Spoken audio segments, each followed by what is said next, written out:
Kofi sat in the back of his sleek black Mercedes as it crawled through the busy streets of Lagos. The air conditioning hummed quietly, keeping him cool from the scorching heat outside. He had been away from his homeland for 15 long years, building his business empire in Europe and America. Now, at 42 years old, he had finally returned home to visit, though he had not told many people about his arrival. He wanted to walk through the streets of Lagos quietly, to remember who he was before money and success had changed him. The car moved slowly through the Lekki marketplace, where hundreds of people crowded around colorful stalls selling everything imaginable. Vendors shouted their wares, children ran between the crowds laughing and playing, and the smell of fresh fruits and fried food filled the air. Kofi looked out the window at the familiar chaos of his childhood home. So much had changed, yet so much remained the same. The energy of the marketplace, the warmth of the people, the vibrant colors of the fabrics and goods on display, these things transported him back to simpler times. As the car stopped in traffic, Kofi's eyes wandered across the marketplace. That is when he saw her. A young girl, no more than 16 or 17 years old, sat beneath a large tattered umbrella near the edge of the road. She was arranging bundles of fresh flowers, pink bougainvillea, yellow sunflowers, purple daisies, and white jasmine. Her small hands worked carefully, creating beautiful arrangements that caught the light. She looked thin, almost fragile, but her face was peaceful and kind. There was something gentle about the way she handled each flower, as if she understood the value of beauty even in the midst of poverty. But it was not the girl that made Kofi's breath catch in his throat. It was what she wore around her neck. A golden necklace hung from her slender neck, catching the afternoon sunlight and gleaming like liquid gold. The pendant was distinctive, unmistakable, unlike anything else in the marketplace. It featured an intricate African geometric pattern, interlocking triangles and circles that told a story of connection and destiny. The craftsmanship was exceptional, the kind of work that only a master jeweler could create. Kofi's hands began to shake as he stared at it. He would recognize that necklace anywhere in the world, even in his dreams. He had designed it himself, sitting with a master craftsman in Accra for weeks, describing every detail, every curve, every symbol he wanted included. The necklace meant something to him, something so profound that he had never been able to wear it himself. He had only ever given it to one person in his entire life, the woman he had loved more than anything in the world, the woman whose name he had not spoken aloud in more than a decade. Zar. Kofi leaned forward in his seat, pressing his face closer to the window. His heart was pounding so hard he thought it might burst from his chest. The girl wore the necklace as if it was the most precious thing she owned. Her fingers would occasionally reach up and touch it gently, the way someone touches something sacred. This small gesture, this tender movement, told Kofi that the necklace meant something to her too. Without thinking about what he was doing, Kofi opened the car door and stepped out into the hot Lagos afternoon. His driver called after him in alarm, but Kofi ignored the voice. He walked through the marketplace, weaving between vendors and customers, his expensive Italian suit and shoes making him stand out completely from the crowd. People turned to look at him, a well-dressed man who clearly did not belong here, moving with a kind of urgency that was unusual. The girl looked up as he approached. Her dark eyes were curious but cautious. She had seen many kinds of people in the marketplace, many wealthy customers who came to buy flowers. But there was something different about this man. He looked at her not as a customer looks at a vendor, but with an intensity that made her uncomfortable. His eyes kept returning to the necklace. That necklace, Kofi said, his voice barely above a whisper. He had not planned to speak, had not planned to approach her at all. But the words came out of him as if they had a life of their own. Where did you get it? Lena, for that was the girl's name, felt her hand move to her chest. Her fingers closed around the golden pendant protectively. She was used to people noticing the necklace. It was too beautiful, too unusual, too valuable to go unnoticed. Usually people asked if she would sell it. They offered her money, sometimes quite a lot of money. She had always refused. My mother gave it to me, she said simply, her voice quiet but steady. She told me it was precious and that I should never sell it, no matter how difficult things became. She said it was a reminder of something important. She said it was a reminder of love. Kofi felt the world stop spinning for a moment. His vision blurred slightly, and he had to reach out and hold onto a nearby fruit stand to steady himself. The vendor looked at him with concern, thinking perhaps the heat had affected the well-dressed man. But Kofi barely noticed. His entire focus was on the girl and the words she had just spoken. Your mother, he said slowly, carefully, as if each word was made of glass and might shatter. What was your mother's name? The girl studied him for a long moment. There was something in his expression, something in the way he was looking at her, that made her answer honestly even though she did not usually share personal information with strangers. Maybe it was the tears she saw forming in his eyes. Maybe it was something else, something she could not quite name. Zara, the girl said. Her name was Zara. She passed away 5 years ago. Kofi closed his eyes. He felt as if he had been punched in the stomach. The marketplace, the noise, the crowds, all of it seemed to fade away. In that moment, there was only him and this girl who wore the necklace he had given to the only woman he had ever truly loved. 15 years. 15 years since he had left Lagos. 15 years since he had last seen Zara. 15 years since he had made the biggest mistake of his life. And now, standing in the middle of a Lagos marketplace on a hot afternoon, with sweat dripping down his face and his heart breaking all over again, Kofi finally understood that his past had been waiting for him all along. Kofi stood frozen in the marketplace, unable to move or speak. The name Zara echoed in his mind like a bell that would not stop ringing. Around him, the marketplace continued its chaotic rhythm, vendors calling out prices, customers haggling, children laughing, but he heard none of it. All he could focus on was the girl before him, this young woman who wore his necklace and shared his name with memories of her mother. Your mother? Kofi said again, his voice trembling. She told you about someone named Kofi? Lena nodded slowly. She was beginning to understand that this was not a random stranger asking questions. There was something deeper happening here, something that made her skin prickle with a strange emotion she could not quite name. Yes, she said softly. My mother told me many stories about him. She would sit with me at night after she came home from work, and she would tell me about a boy she knew when she was young. Kofi bought every single flower that Lena had arranged that day. He gave her money far more than what the flowers were worth, and when Lena tried to refuse, he gently insisted. As she wrapped the flowers carefully in brown paper, he asked her to tell him everything she knew about her mother's stories. Lena hesitated at first. She had learned long ago not to trust strangers with her personal life.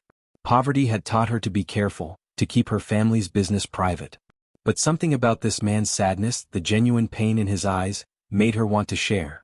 My mother, Lena began, her young voice becoming quieter as she spoke, she was the strongest person I ever knew. She worked so hard every single day to make sure I had food to eat and a place to sleep. She worked in people's homes, cleaning and cooking. She sold things on the street like I do now. She even took in laundry from rich people and stayed up late at night washing and ironing their clothes. Lena paused, remembering her childhood. We did not have much money, but my mother always made sure I went to school. She said education was the one thing no one could ever take from me. Kofi listened intently, his heart aching with every word. He could picture young Zara working these jobs, could imagine the exhaustion on her face, the determination in her eyes. Zara had always been determined, always had dreams of a better life. He had loved that about her. She told me stories, Lena continued, her fingers still working with the flowers even though she had already sold them all. About this boy named Kofi who lived in her neighborhood when she was young. She said he was the smartest person she had ever met. She said he was going to leave Lagos and see the world and do great things. She said he wanted to build businesses and help people and change things that were broken in the world. Kofi felt tears beginning to form in his eyes. Yes, he had wanted all of those things. As a young man full of passion and hope, he had dreamed big dreams. He had wanted to escape poverty, to build something meaningful, to prove to the world that a boy from Lagos could achieve anything. Did she ever say what happened to him? Kofi asked carefully. Did she ever tell you what happened between them? Lena was quiet for a long moment. She looked at the man before her, at his expensive clothes and his beautiful car parked nearby, at the way he was looking at her with such intensity and pain. She said he left, Lena said slowly. She said he went to study in London and she said he was going to come back for her. She said they were going to build a life together. She said she loved him very much and she believed in him so much that she did not even worry when he left. She was sure he would return. Kofi closed his eyes. The guilt crashed over him like a wave. He had not returned. He had allowed pride and shame and new opportunities to pull him away from the girl who had believed in him so completely. But he did not come back, Lena said, and there was a sadness in her voice that belonged to someone much older than 16. My mother waited for him. She waited and waited. She said she wrote him letters but he never wrote back. She said maybe the letters got lost or maybe he had forgotten about her. She said maybe he had found a new life in London and did not need her anymore. Kofi opened his eyes and looked directly at Lena. His face was wet with tears now, tears he was not ashamed to shed. Did she ever say his name? He asked. When she told you about him, did she ever tell you his full name? Kofi Mensah, Lena said. That was his name. Kofi Mensah. She said it like it was something precious, like each syllable meant something important to her. And she said something else too. She said that even though he did not come back, she was not angry with him. She said she was proud of him anyway because she knew from the news and from people who visited Lagos that he had become successful. She said he had built a big business and was doing important work in Europe. Kofi nearly collapsed. He reached out and held onto the umbrella pole that Lena had been sitting beneath for support. Lena quickly offered him a small plastic chair, worried that the heat had affected him. Thank you, Kofi said, sitting down heavily. Thank you for telling me this. Did you know him? Lena asked suddenly. Did you know Kofi Mensah? Kofi looked up at this girl, this daughter of the woman he had loved and lost, this girl who carried his blood even though she did not know it yet. Yes, he said simply. I knew him. I knew him very well. Over the next hour, Kofi asked Lena many questions about her mother. He asked about what Zara looked like, about her laugh, about the dream she had mentioned. Lena answered each question carefully, painting a picture of a woman who had been broken by life but never by her spirit. She described how her mother would sing while doing chores, how she would create stories to make their small life seem like an adventure, how she had never removed the golden necklace, not even when they were so poor that she could have sold it for months of rent and food. She would touch it every night, Lena said. Before she went to sleep, she would hold it and say a prayer. I think she was praying for him, praying that he was safe and happy, even though he had not come back to her. As the sun began to set over Lagos, painting the sky in shades of orange and pink, Kofi realized something profound. The girl standing before him was not just a poor flower seller in a marketplace. She was the missing piece of his life, the consequence of love, the living proof that what he and Zara had shared had been real and had mattered. And he had so much to learn about the woman who had raised this girl alone, and about the 15 years he had missed. After his encounter with Lena in the marketplace, Kofi could not sleep. He returned to his hotel suite in Victoria Island, a luxury building that overlooked the Lagos Lagoon, and sat on the balcony watching the lights of the city twinkle in the darkness. The necklace, the girl, the stories about Zara, all of it consumed his thoughts. He knew he had to find out what had happened to the woman he had loved all those years ago. He needed to understand the full truth no matter how painful it might be. The next morning, Kofi hired a private investigator named Samuel, a careful and thorough man who had worked for him in Europe. Kofi gave him only one instruction: find out everything about the life of Zara after 2009, the year Kofi had left Lagos for London. He did not tell Samuel why he needed this information. He simply paid him a substantial amount of money and asked him to report back within 1 week. Samuel was efficient. By the end of the week, he had compiled a detailed report about Zara's life. Kofi sat alone in his hotel room and read through the pages slowly, each word feeling like a knife cutting into his heart. What he discovered was a story of heartbreak, struggle, and a love that had never died. After Kofi left for London without any proper explanation, the letters he had written being intercepted by his father, who disapproved of his relationship with a poor girl, Zara had waited for him. She had gone to his family home several times, asking if anyone had heard from him. His father had turned her away harshly, telling her that Kofi had moved on and that she should do the same. For months, Zara had believed that the letters she had sent to his address in London would eventually reach him. She had poured her heart into those letters, writing about her love for him, about her dreams of their future together. But those letters never reached him either. Kofi's father had intercepted them all. By the time Zara finally accepted that Kofi was not coming back, she had already discovered that she was pregnant. The father was a man named Tund, a kind neighbor who had always been friendly to her. When Tund learned about the pregnancy, he had immediately offered to marry her and give the child a proper name and family. But Zara had refused. She could not marry Tund when her heart still belonged to Kofi. She could not trap a good man into a life built on her heartbreak.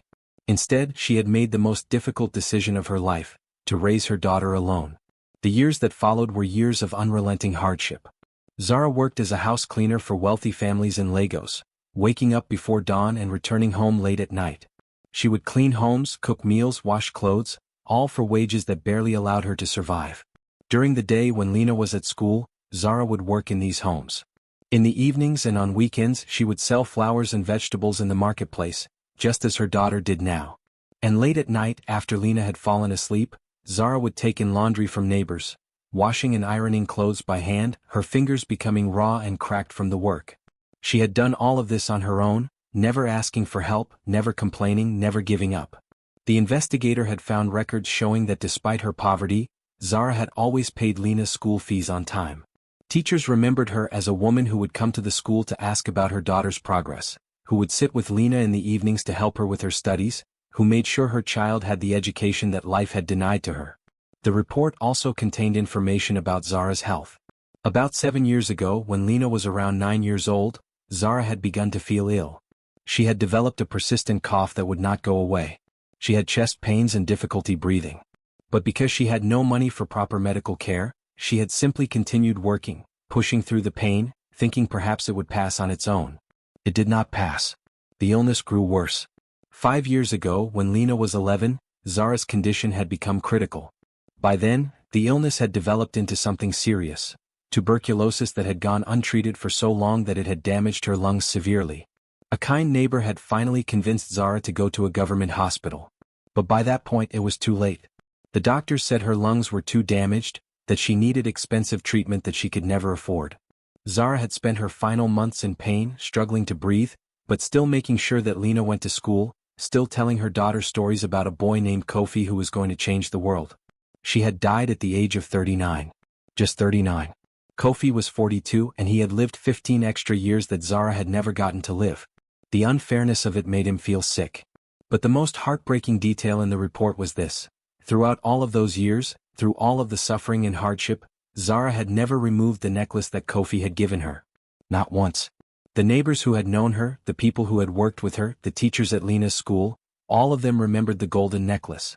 Even in her poorest moments when she had nothing else, she had worn that necklace.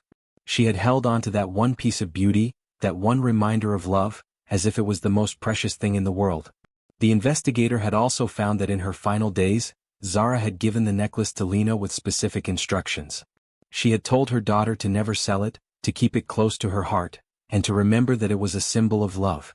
She had told Lena stories about the boy who had given it to her, stories that had become part of Lena's own identity. Kofi sat on his hotel balcony and wept. He wept for the woman Zara had been, for the strength she had shown, for the love she had carried in her heart for all those years. He wept for the years they had lost, for the life they could have built together, for the suffering she had endured alone. He wept for his own blindness, for allowing pride and distance to keep him from finding her, for not fighting harder to reach her when they were separated. He thought about Lena, this 16-year-old girl who was now living with her grandmother, who was selling flowers in the marketplace just as her mother had done, who wore the necklace with pride even though it had been purchased with so much pain. He thought about the fact that Zara had raised their daughter alone, had given her everything she could, and had never stopped believing in him, even when he had stopped believing in himself. That evening, Kofi visited Zara's grave for the first time. He brought white flowers, the same flowers that Lena had been selling in the marketplace. He knelt in the red earth and stayed there for a long time, his hand pressed against the gravestone that bore her name. He apologized to her, though he knew she could not hear him. He promised her that he would find a way to make things right, not for himself, but for the memory of the beautiful, strong woman she had been. As the sun set over Lagos, Kofi made a decision. His life of business and wealth suddenly seemed empty and meaningless. What good was success if it had come at the cost of losing the only person who had ever truly loved him? Kofi stood outside a small house in the Surulere district of Lagos, holding a bouquet of fresh flowers in his trembling hands. The house was modest, with peeling paint on the walls and a roof that had seen better days. A goat was tied to a post in the small yard, and chickens scratched at the dusty ground. This was where Lena lived with her grandmother, Mama Ama. This was the home that had sheltered his daughter, though she did not yet know she was his daughter. He had spent 3 days thinking about how to approach this moment. He had considered many different ways to tell Lena the truth, many different words he could use. But he knew that whatever words he chose would never be enough to explain 15 years of absence, never be adequate to express the depth of his regret. Still, he had to try. Lena deserved to know the truth about her father, about her mother's love, about the circumstances that had kept them all apart. Mama Ama answered the door before Kofi could knock. She was a woman in her early 70s, with gray hair wrapped in a colorful cloth and eyes that seemed to hold the wisdom of many years. She looked at Kofi for a long moment, studying his face carefully, and then something shifted in her expression. Recognition, sadness, and a strange kind of understanding seemed to wash over her all at once. "You are Kofi," she said simply. Was not a question. Kofi nodded, unable to find his voice. How did you know? Mama Amma smiled sadly and stepped aside to let him enter. Because you have the same face that Zara would look at in her dreams. Come inside, my son. It is time for the truth to be spoken aloud. Inside the small house, the walls were decorated with photographs. Kofi found himself looking at images of Zara throughout her life, as a young girl, as a teenager, as a woman. In almost every photograph, she wore the golden necklace around her neck. There were also many photographs of Lena, from newborn to the young woman she was now. In these photographs, Kofi could see his own features reflected back at him. The shape of his eyes, the curve of his mouth, the way he held his head. The resemblance was unmistakable once you knew to look for it. Mama Amma made tea and they sat together in the small living room. Without Kofi asking, she told him her story of what had happened to Zara. She spoke about how Zara had waited for letters that never came, how she had gone to his family home and been turned away, how she had slowly come to accept that the boy she loved had chosen a different life. She told him about Tund, about Zara's refusal to marry him, about the choice to raise Lena alone. Your daughter, Mama Amma said, using those words for the first time, was born with your stubbornness and your intelligence. From the moment she could understand words, Zara told her about you. She told her that you were a good man, that you had dreams, that you were going to do important things in the world. She never spoke badly of you, even though her heart was broken. She wanted Lena to understand that sometimes love is not enough to keep people together, but that does not mean the love was not real. Kofi listened with tears streaming down his face. I did not know, he said over and over again. I did not know about any of this. My father, he intercepted our letters. I did not understand why she stopped writing. By the time I found out what he had done, years had passed and I had convinced myself that she had moved on. Mama Amma reached across and took his hand. Yes, that is what Zara suspected. She always wondered if something had happened to prevent him from writing back. She said a man who loved the way you loved does not simply abandon a woman. She said there must be a reason, some obstacle that kept you apart. And even though she never knew for certain what that reason was, she forgave you long before you ever came back. At that moment, Lena arrived home from the marketplace. She was carrying her empty flower baskets, her small frame bent slightly from the weight of the day's work. When she saw Kofi sitting in her grandmother's living room, she stopped in the doorway, confusion crossing her face. She had seen this man before in the marketplace, but she did not understand why he was now sitting in her home. Lena, my child, Mama Amma said gently, come and sit with us. There is something we must tell you. Lena sat down slowly, her eyes moving between her grandmother and Kofi. She instinctively reached up and touched the necklace at her throat, a habit she had developed whenever she felt uncertain or afraid. That necklace, Mama Amma began, your mother told you it was given to her by someone she loved very much. She told you stories about a boy named Kofi Mensa. She told you that he was going to change the world. Lena nodded slowly. Yes, Grandma. I remember all her stories. This man, Mama Amma said, gesturing toward Kofi, is Kofi Mensa. And he is your father. The room went completely silent. Lena's hand fell away from the necklace. She looked at Kofi with wide eyes, trying to process what her grandmother had just said. Kofi sat very still, barely breathing, waiting for her reaction. My father? Lena said quietly. But my mother said my father did not know about me. She said he went away and never came back. That is the truth, Kofi said, his voice gentle but firm. I did not know about you. I went to London to study, and circumstances beyond my control kept me from reaching your mother. By the time I understood what had happened, many years had passed. But I have come back now and I want you to know that your mother was the strongest, most beautiful woman I have ever known. She raised you alone, with so much love and sacrifice, and she never stopped believing in me, even though I was not here to see the amazing person you have become. Lena's eyes filled with tears. My mother, she said, her voice breaking. She loved you so much. Even when we had nothing, even when she was sick and in pain, she loved you. She would touch this necklace and pray for you every single night. I know, Kofi said, moving closer to his daughter. And I am so sorry that I was not here for her. I am so sorry that she had to suffer alone. But I want you to know that she did not suffer in vain. She created you and you are perfect. You are strong like her. You are kind like her. You are the best part of both of us. For a long moment, Lena simply stared at her father. Then slowly she reached out and took his hand.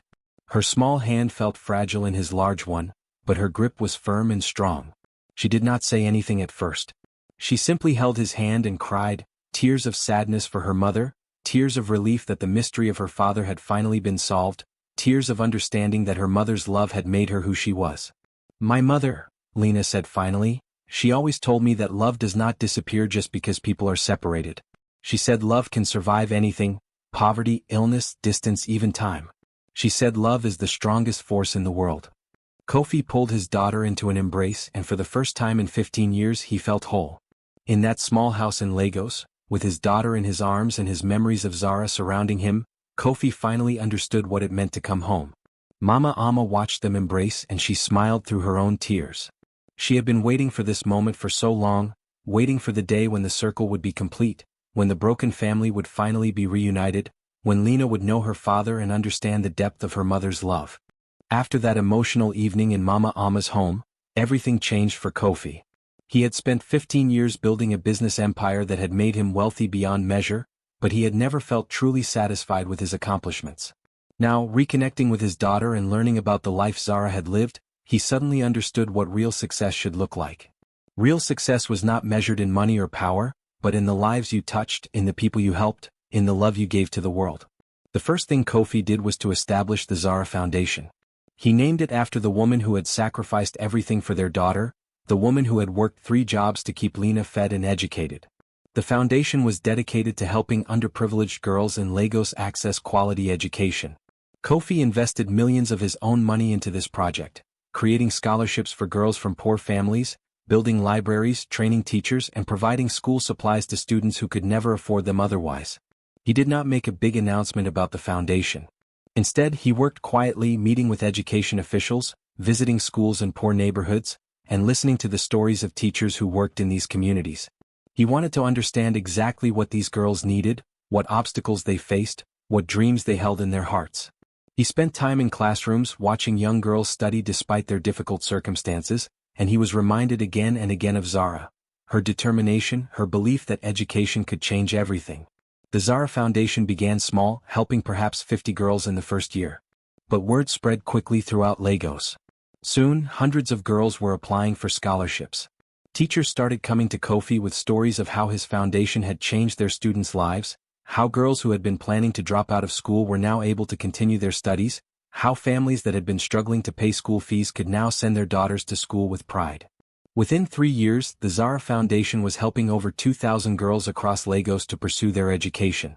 But Kofi's transformation went even deeper than establishing a foundation. He began to shift the entire direction of his business empire. For 15 years, his companies had focused on making money in Europe and America, taking profits out of Africa and sending them to wealthy nations. Now he redirected his investments back to his homeland.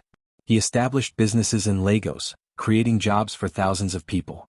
He invested in technology companies run by young Africans. He built factories that provided employment to women in poor communities. He funded agricultural projects that helped farmers increase their production and earn better incomes.